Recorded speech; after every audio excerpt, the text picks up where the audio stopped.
We're going to go into the security area of San Quentin. In the unlikely event that you're taken hostage while you're inside the prison. Charles Manson was sentenced to die in San Quentin's gas chamber for the Tate LaBianca murders. For over 170 years, San Quentin State Prison has been breaking men.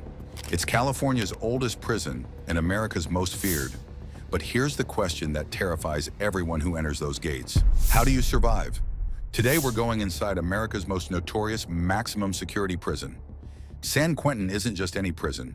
It's a place that has haunted the nightmares of criminals for over 170 years. Located on the San Francisco Bay in California, this maximum security facility has housed some of the most dangerous criminals in American history. We're talking serial killers, gang leaders, and the worst of the worst. But here's what makes San Quentin truly terrifying. It's not just the inmates, it's not just the violence, it's the combination of extreme overcrowding, gang warfare, a functioning death row, and a culture that has evolved over nearly 2 centuries into something that can break even the toughest person. By the end of this video, you'll understand the unwritten rules that keep inmates alive, the daily dangers they face, and the psychological warfare that never stops. Your journey to San Quentin begins long before you see those weathered walls. You've been sentenced, the judge's gavel has fallen, and now you're being transported in chains to a place that has broken thousands of men before you. As the prison bus pulls up, the first thing you notice is how old everything looks. San Quentin opened in 1852, making it California's oldest prison. The main cell blocks look like something from another century because they literally are. Stone walls, aging infrastructure, and a sense of decay that seeps into your bones.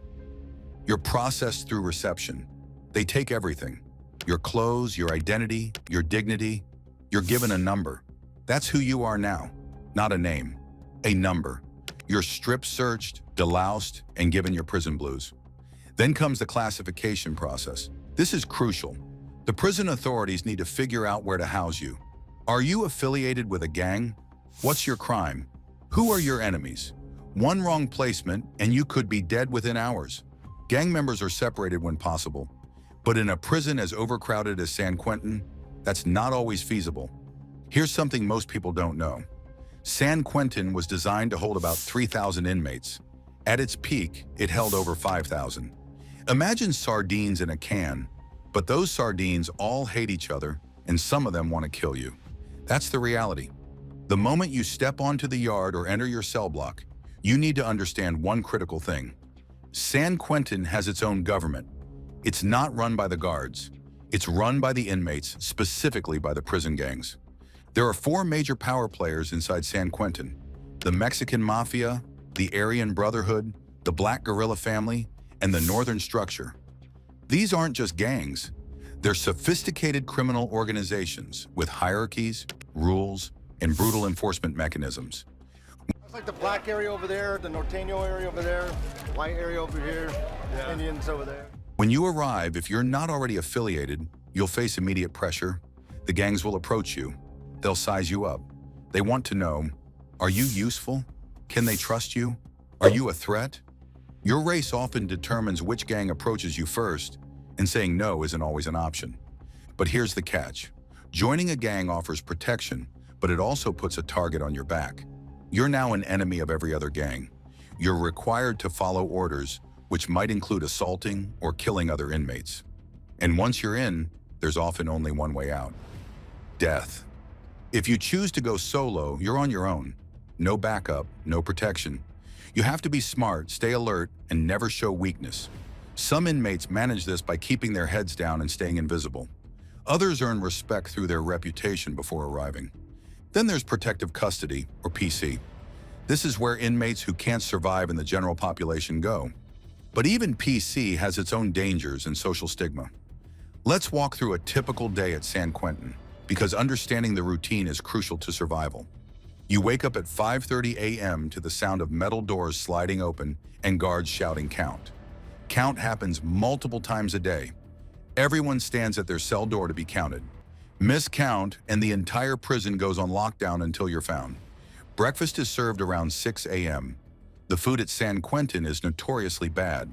We're talking mystery meat, watery oatmeal, and portions that barely qualify as meals. Most inmates supplement their diets with items from the commissary, which becomes a form of currency. Speaking of currency, forget cash. In San Quentin, everything runs on a barter system. Ramen noodles, stamps, tobacco, before it was banned.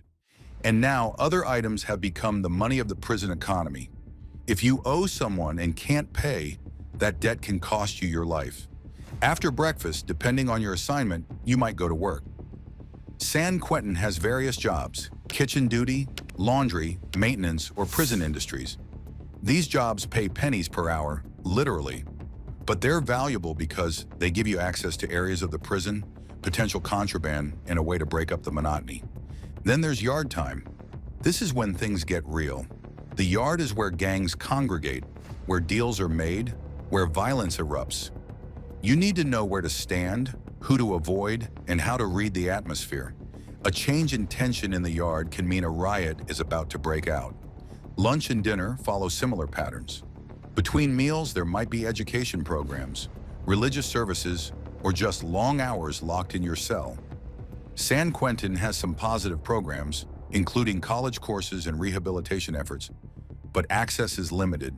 Lights out happens around 9 p.m., but the prison never truly sleeps. You hear everything: arguments, crying, the sounds of violence, the nightmares of men who have seen too much. Survival in San Quentin depends on understanding rules that are never officially stated, but are absolutely enforced. Break these rules and you'll pay the price. Let's talk about the elephant in the room: violence. San Quentin has a reputation for extreme brutality, and that reputation is well earned. Fights break out regularly over things that would seem trivial on the outside. Someone changes the TV channel. Someone steps on someone's shoe. Someone looks at someone wrong. But in prison, these aren't trivial matters. They're about respect, dominance, and survival. And so, Davis don't realize it, that he just saved somebody. Weapons in San Quentin are everywhere. Inmates create shanks from anything: sharpened toothbrushes, pieces of metal, broken glass, even hardened paper. These weapons are crude but deadly effective. A skilled inmate can create a weapon from materials you wouldn't think twice about. Assaults happen suddenly. One moment, the yard is calm. Next, someone is being stabbed repeatedly while crowds form to block the guard's view.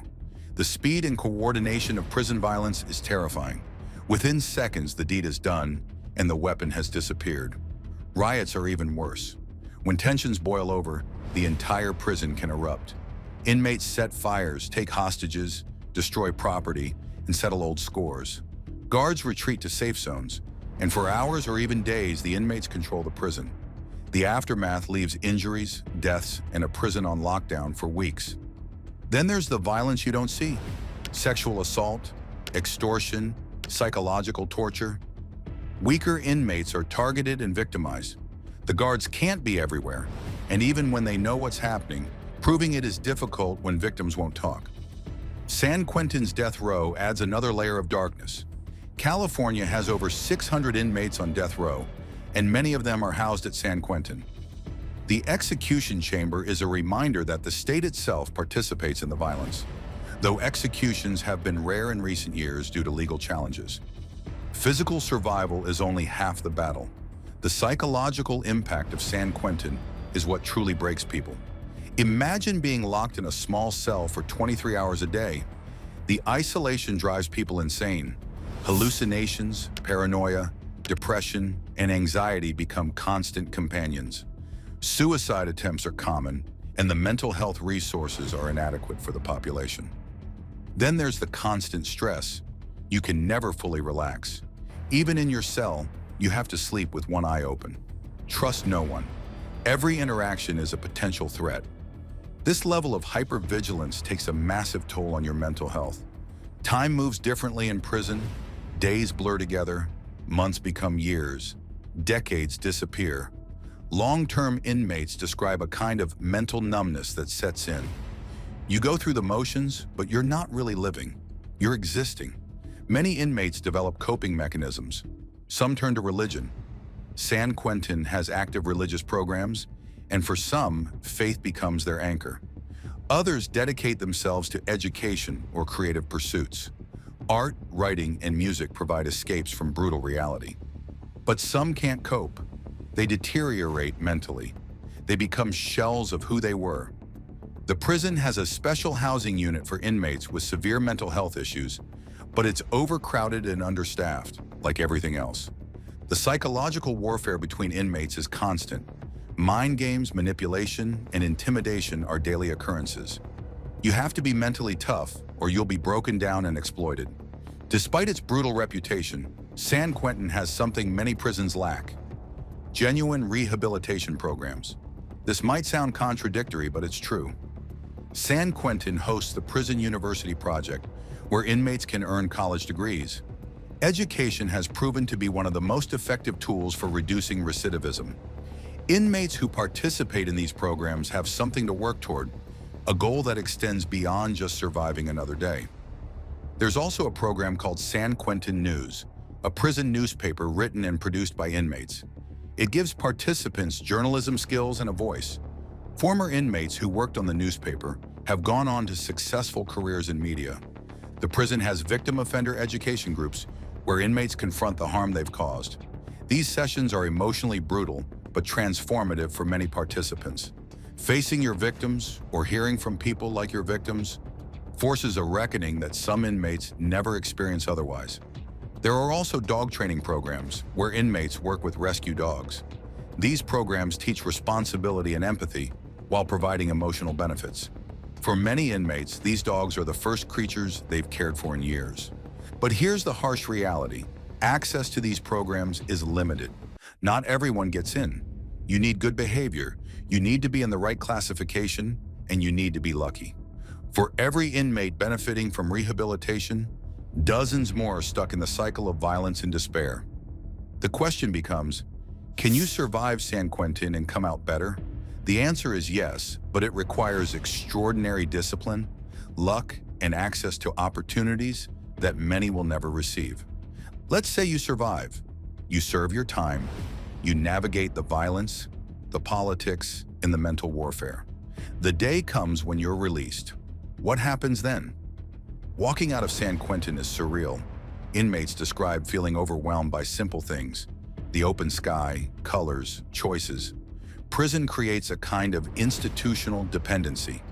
Everything is decided for you: when to eat, when to sleep, where to go. Suddenly having freedom is disorienting. Many former inmates struggle with PTSD.